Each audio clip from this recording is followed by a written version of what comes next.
Hello everyone, this is Erik, the Asian movie enthusiast, and this is my review of Mr. Vampire 2, a Hong Kong action comedy horror flick from 1986. So an archaeologist named Kwok brings his two students with him in search of ancient artifacts. They stumble upon a cave and discover three hopping vampires, an adult male, an adult female, and a little boy vampire. So the vampires are immobilized because they have Chinese talismans with spells written on them stuck to their foreheads. And of course we know at this point that immobilizes these vampires.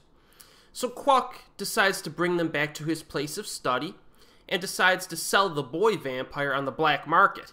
But while transporting the boy vampire, Kwok accidentally strips the talisman off its forehead and breaks the charm.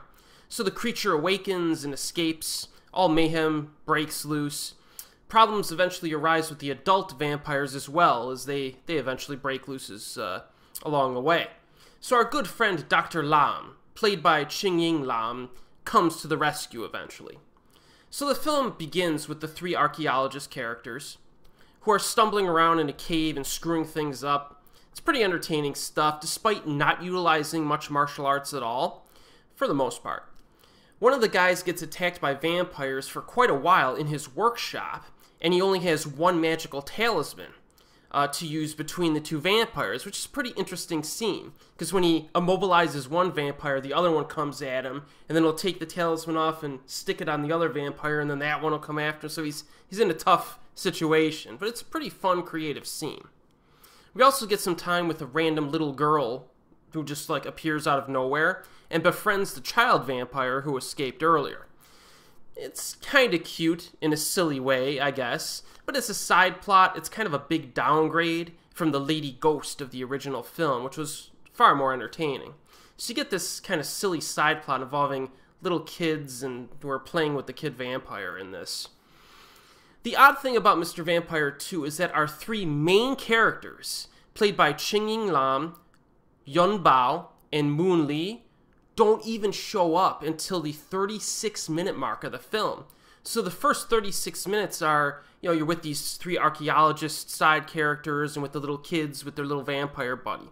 So this is a problem because these actors, the main actors, are more entertaining than all of the other folks that occupy the film before they arrive. This was probably the biggest stumbling block for my enjoyment when I first saw this film back in the day for the first time. However, after rewatching Mr. Vampire 2 fairly recently, I found this flaw to be less frustrating, probably because I knew it was coming.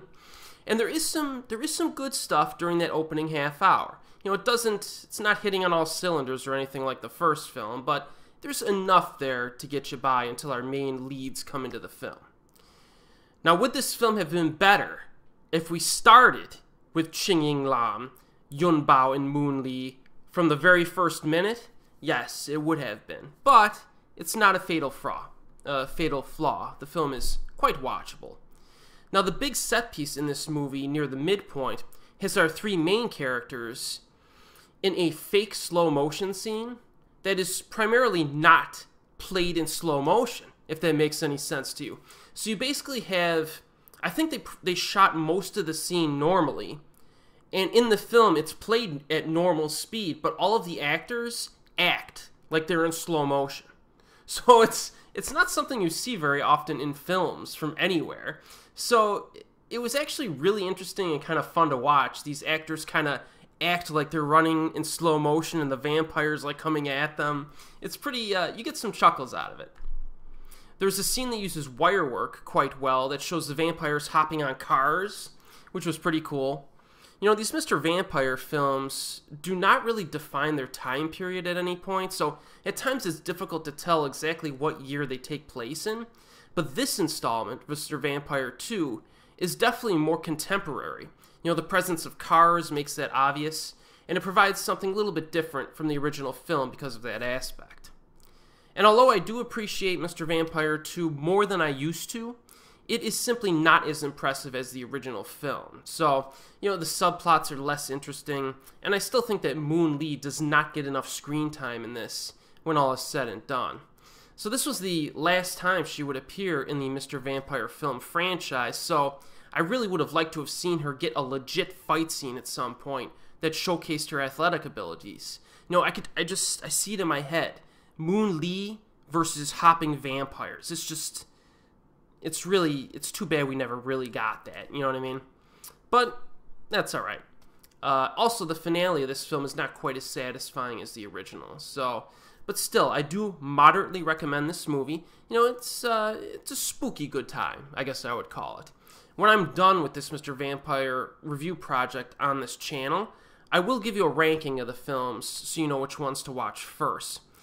They are not linked by story, so you can watch them in any order. However, I will say now that I would definitely recommend that you watch the first film from 1985, Mr. Vampire, before all the others. I will say that at this point.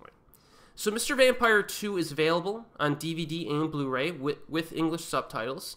The most common release is the Region 3 DVD release, but I do remember seeing a Region 1 release or an all-region release floating around out there because I do have it in my collection. As always, we'll see you next time.